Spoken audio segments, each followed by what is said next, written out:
Bismillahirrahmanirrahim. Assalamualaikum warahmatullahi wabarakatuh. Waalaikumsalam warahmatullahi wabarakatuh. Para pemirsa dan sahabat beriman dimanapun berada, kita jumpa lagi di Ustadz Danu Official Channel bersama saya Tung dan sahabat saya Bang Jainuddin. Pada kesempatan kali ini kita akan ngaji lagi bersama guru kita semua, Pak Ustadz Danu. Assalamualaikum Pak Ustadz. Waalaikumsalam warahmatullahi wabarakatuh. Amin ya rabbal alamin. Pak Ustadz, ini ada seorang teman saya, teman dekat lah. Dia bertanya kepada saya, Pak Ustadz, mengenai anaknya yang sudah menikah itu, kok sekarang setelah menikah anaknya itu selalu menentang kepada dia, kepada teman saya itu, Pak Ustadz. Orang tuanya maksudnya? Ya, kepada orang tuanya. Tidak pernah lagi dia mau diajak berkomunikasi, diajak diskusi gitu sama orang tuanya, selalu menentang. Nah, itu kira-kira kenapa ya Pak Ustadz? Ya. Bismillahirrahmanirrahim. Assalamualaikum warahmatullahi wabarakatuh. Waalaikumsalam warahmatullahi wabarakatuh. Amin ya rabbal alamin. Memang bisa aja seorang orang tua itu punya anak yang menentang dari mulai kecil sampai gede ada, kemudian kecilnya baik, kemudian gede dewasa menentang ada, dan itu macam-macam. Yang saya ketahui selama ini, dan alhamdulillah dari persoalan yang anaknya menentang saat ini, yang dulunya itu soleh atau soleha, kemudian nurut sama orang tuanya, berprestasi, kemudian setelah dewasa, entah itu kuliah, entah itu kerja, entah itu menikah, itu kok jauh dari baik istilahnya ya. Jadi kayak temenmu tadi cerita, kok diajak ngomong nggak mau, diajak diskusi, komunikasi dan sebagainya nggak mau, maunya melawan orang tuanya. Nah, ini insya Allah ada beberapa hal yang harus diketahui oleh semua orang tua. Ini ceritanya parenting lah istilahnya. Parenting ya, betul. Jadi parenting itu yang dicarikan dari luar negeri, enggak, secara Islami bisa. Kemudian cara menyelesaikannya juga insya Allah Islami, enggak keluar jalur kok. Jadi anak yang seperti kasus temenmu itu, apakah temenmu cerita dulu anaknya sholatnya tertib kan gitu ya, rajin, kemudian hormat kepada orang tuanya? Iya, cerita memang, seperti itu atau enggak? Memang teman saya juga bercerita, dia seperti dia membanggakan anaknya seperti itu Pak Ustadz. Dari dulu dia dimasukkan dalam sekolah Islam lah seperti itu, kemudian berprestasi. Dia sempat bilang, saya tahu anak saya itu IQ-nya tidak seperti anak-anak yang lain, dia pintar, dia apapun yang dia inginkan kita sudah turuti. Tapi kok sekarang malah dia balik menentang saya lah. Itu iya, itu Pak Ustadz.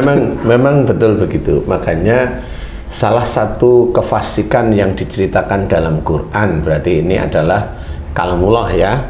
Berarti fasik salah satunya adalah yang tidak boleh ya, yaitu dikatakan fasik itu membanggakan nasab. Nasab itu keturunan, baik keturunan ke bawah maupun keturunan ke atas, itu dilarang sebenarnya oleh Allah Ta'ala membanggakan keturunan itu. Nah, kalau seseorang, ada orang tua di antara kita semua di Indonesia juga, kalau membanggakan anaknya sejak kecil, maunya pinter, IQ-nya pinter, kemudian ibadahnya pinter, umpamanya, dia banggain, ceritain sama teman-teman yang lain. Begitulah cara Allah, bahwa ujian yang dia dapatkan itu adalah yang dia lakukan sebenarnya. Kalau dia itu membanggakan anaknya, ya nanti ujiannya ya anaknya itu menjadi cerita yang tidak dibanggakan lagi, gitu. Jadi itu fasik, tidak boleh ya, itu fasik, tidak boleh sebenarnya oleh Allah Ta'ala. Makanya kita harus belajar beneran. Kemudian membanggakan fasik itu apa aja? Salah satunya membanggakan nasab. entah bapaknya yang dibanggain, entah anaknya dibanggain, entah ibunya, entah istri, entah kakeknya, tidak boleh dibanggakan. Nah, kebanyakan kita orang-orang Islam itu seperti itu kebanyakannya memang membangga-banggakan. Kadang bukan nasab yang dibanggakan, orang lain yang dibanggakan. Nah, itu juga tidak boleh sebenarnya ya. Nah, pada saat temenmu itu tadi banggain sejak kecil, sebenarnya dia udah punya catatan bahwa temenmu itu termasuk fasik di hadapan Allah Ta'ala.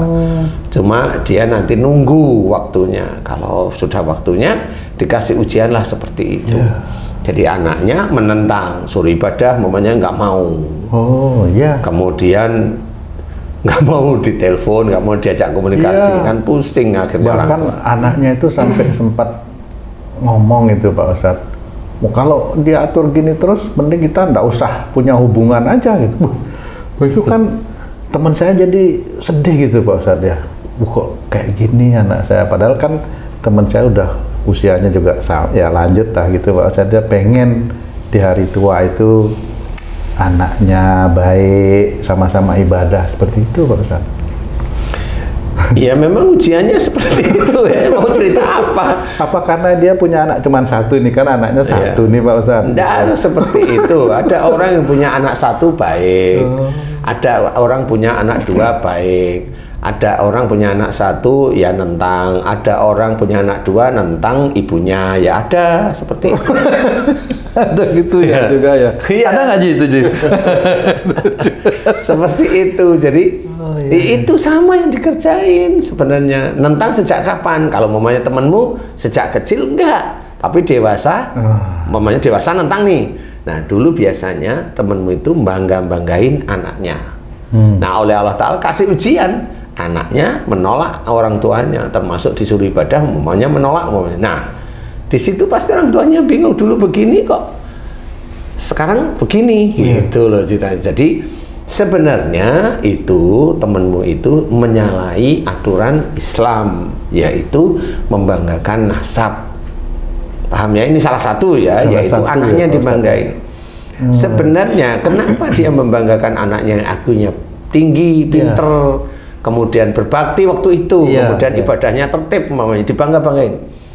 Sebenarnya yang menjadikan anak seperti itu bukan karena orang tuanya yang harus membanggakan, bukan itu. Itu semua itu titipan Allah aja. Nah, temenmu itu nggak paham bahwa anaknya itu titipan Allah, yang harusnya tidak perlu dipuji, yang harusnya tidak perlu dibanggakan, dan nggak perlu diceritakan kepada teman-temannya yang lain bahwa anaknya pinter, sekolahnya pinter, dapat beasiswa. Nggak perlu ditanyakan. Kecuali temennya bertanya, baru dia jawab. Bertanya gimana? Anakmu sekolah di mana? Di sini. Naik kelas enggak? Alhamdulillah naik. Prestasinya gimana? Nah ini kalau sudah ngomong prestasi, bilang yang benar. Alhamdulillah Allah mengizinkan anak saya ranking 1, itu yang benar. Jangan anak saya ranking 1. Loh, gimana kamu kok bisa anakmu ranking 1? Begini loh caranya. Iya benar. Dia kebanyakan begitu.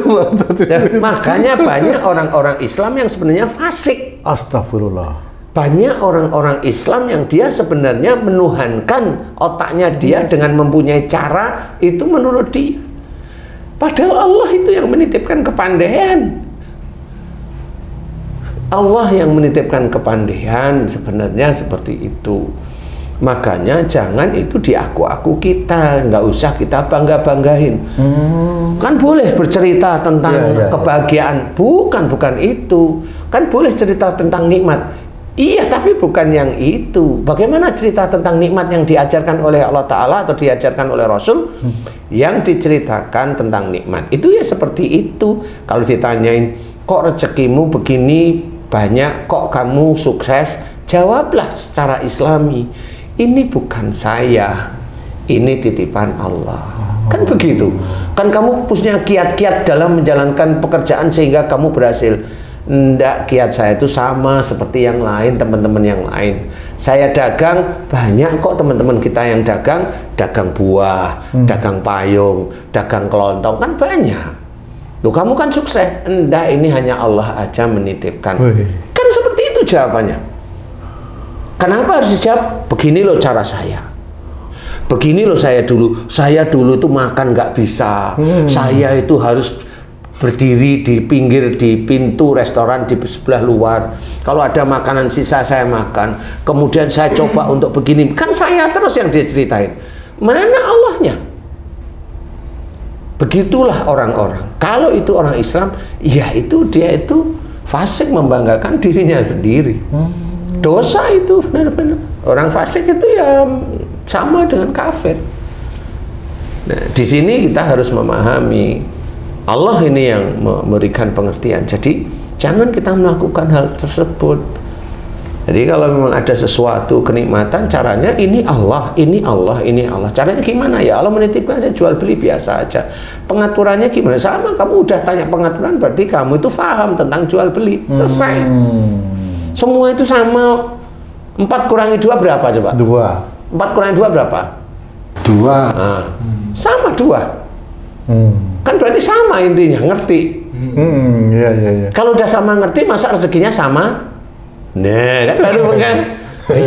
Iya kan, rezeki kan bisa beda. Iya beda. Ya, jadi sebenarnya itu yang harus kita ketahui, bahwa jangan kita membanggakan anak. Itu satu, temanmu itu. Iya, betul, berarti Pak. dulu anaknya sering dia bangga-banggain. Betul. Makanya banggel itu namanya melawannya. Itu dia setelah dewasa. Tapi ada anak sejak kecil banggel. Melawan. Sudah melawan sejak Sudah kecil. melawan. Nah, kalau ini genetik. Loh iya beneran. Gitu ya? Tanya sama yang melakukan, yang mengalami, coba gimana coba? Ji, Gimana tuh? gimana Ji? Benar nggak saya Ji? Tolong dikoreksi Dia dong jadi Ji. terdakwa. Hah? Bener. Kalau nakal sejak kecil, apakah itu dibanggain? Kan enggak namanya. Ya, betul. Berarti genetik. Banyak saudara kita nanti harus berpikir, nakalnya ini sejak kecil atau nakalnya setelah dewasa. Kalau nakalnya setelah dewasa, biasanya orang tua bangga-banggain. Paham ya? Iya. Jadi orang-orang yang sekarang jadi pejabat-pejabat, Iya. yang korupsi itu, Iya. dulu orang tuanya bangga-banggain. Bisa sebenarnya. begitu ya? Pak Iyalah. Sekarang malah jadi mempermalukan orang tua gitu. Tapi masih untung loh. Iya. Anaknya yang korupsi nggak kenalin orang tuanya. Nggak diperlihatkan. Iya, benar. Jadi orang tuanya nggak perlu malu kan Nggak gitu disebut ya. binnya, Pak.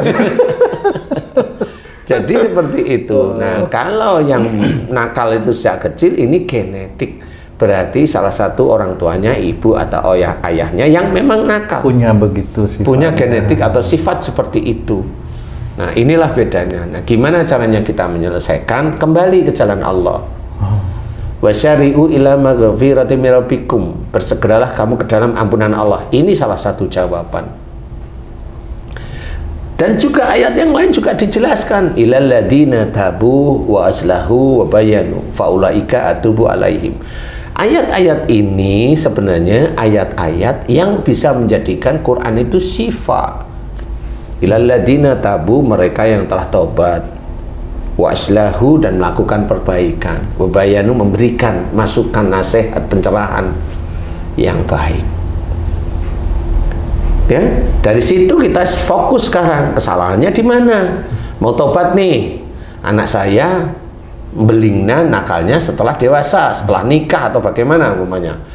Nah, bener nggak orang tuanya bangga-banggain? Si orang tua harus evaluasi, diingat, oh iya ya dulu saya sering bangga-banggain. Nah, titik itulah mohon ampun kepada Allah Ta'ala.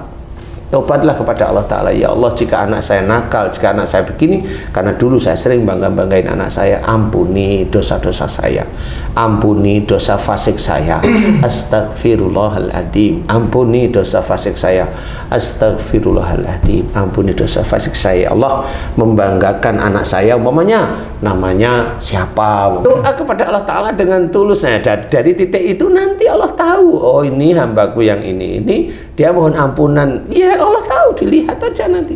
Kalau dia istiqomah mohon ampun, bisa aja anaknya nanti diberi hidayah oleh Allah Ta'ala. Ini saya ingat cerita teman saya ini Pak Ustadz. Jadi anak itu dia malah kepada suaminya itu anu sekali itu Pak Ustadz. Apa namanya itu ngikut banget itu sama suaminya. Dia bekerja, uangnya dikasih suaminya, semua untuk suami. Sehingga teman saya ini mencurigai nih anaknya nih. Jangan-jangan anakku dipelet. Loh, apa memang bisa begitu tuh Pak Ustadz jadinya ceritanya tuh Pak Ya Ustadz? kemungkinan bisa, Bisa. kemungkinan tidak juga iya. Iya. Kalau umpamanya kemungkinan bisa gimana? Umpamanya laki-lakinya nggak kerja sama sekali, tapi uangnya dikasih, nah itu kemungkinan besar. Misalnya nih teman saya Iya. mempercayai bahwa mana saya kepelet. Artinya cerita yang dia banggain semakin dia nggak kembali ke situ akhirnya ya Pak Ustadz. Iya, sabar dulu. Iya, Memang nggak bisa seperti Iya, itu. iya, iya. Makanya taubat kepada Allah Ta'ala tentang kefasikan yang dia lakukan, fasik yang mana? Insya Allah kalau dia banggain anaknya itu satu, itu jelas nomor satu. Persoalan kena pelet, kena ini itu kan persoalan yang kemungkinan. Oke, ya. Kemungkinan kenapa dikasih sama suaminya, ya toh umpamanya padahal suaminya nggak kerja. Bisa aja istrinya itu mau merasa saya harus berjalan di jalan Allah. Fisabilillah dia lakukan, umpama. Bisa itu. Bisa. Ya, tapi ya. dengan syarat biasanya ibadahnya insya Allah bagus. Kan gitu. Iya, iya. Kalau orang mau dia fisabilillah, insya Allah agamanya bagus. Ini sudah tidak sholat. Nah, kalau sudah nggak sholat kan berarti bukan fisabilillah, tidak ada di jalan Allah sebenarnya dia. Berarti, nah kemungkinan berikutnya adalah bisa aja kepelet, kan seperti itu, bisa saja. Bisa saja ya. Walau alam ya, tapi bisa. Makanya kalau anak yang memang nakal ini mohon ampun dia. Kalau nakalnya itu setelah dia dewasa atau nikah ya karena itu kalau dibangga-banggain, mohon ampun membanggakan anak dulu. Mohon ampun di titik itu. Dan orang tuanya yang banggel-banggel, yang nakal-nakal, ya mohon ampun juga pada Allah Ta'ala. Seperti itu satu. Yang kedua, kalau dia nakal sejak kecil, ya orang tuanya yang memang nakal sejak dulu, berani melawan, umpamanya dia harus tobat kepada Allah Ta'ala. Itulah caranya mohon ampun kepada Allah, sehingga nanti kalau memang itu istiqomah dikerjakan baik-baik beneran, mudah-mudahan doa anaknya ingin baik itu diijabah. Seperti itu sebenarnya. Insya Allah mudah-mudahan ini bisa menjadi jawaban dari teman-teman sedulur-sedulur beriman yang lain, bagaimana cara Islami untuk menyelesaikan masalah-masalah anak-anak yang seperti itu. Jadi kita tidak boleh merasa kita tidak punya dosa, jangan. Kita manusia, anak cucu Adam ini semuanya berdosa. Ya, apalagi kita mengenal Islam. Islam itu mengajarkan banyak yang baik. Mengajarkan tobat, mengajarkan bersyukur itu diajarkan. Agama lain itu belum tentu dia. Ya, jadi kita diajarkan dan niatnya pun lillahi ta'ala. Jelas pada Allah. Jadi mudah-mudahan ini bisa menjadi penyemangat teman-teman beriman yang lain, sehingga nanti dalam memohon kepada Allah Ta'ala itu sungguh-sungguh. Dan kalau memang tahu bahwa yang dimohonkan adalah kesalahan dan dosa-dosa kita, ya kita pahami bahwa ya kita memang masih banyak salah dan dosa. Mudah-mudahan manfaat. Allahu a'lam. Amin, amin. Alhamdulillah. Terima kasih banyak Pak Ustadz penjelasannya. Sahabat beriman dimanapun berada, demikian tayangan kami kali ini. Jika ada kata-kata kami yang salah dan kurang berkenan, kami mohon maaf. Terima kasih atas perhatiannya. Wassalamualaikum warahmatullahi wabarakatuh. Waalaikumsalam warahmatullahi wabarakatuh. Alhamdulillah.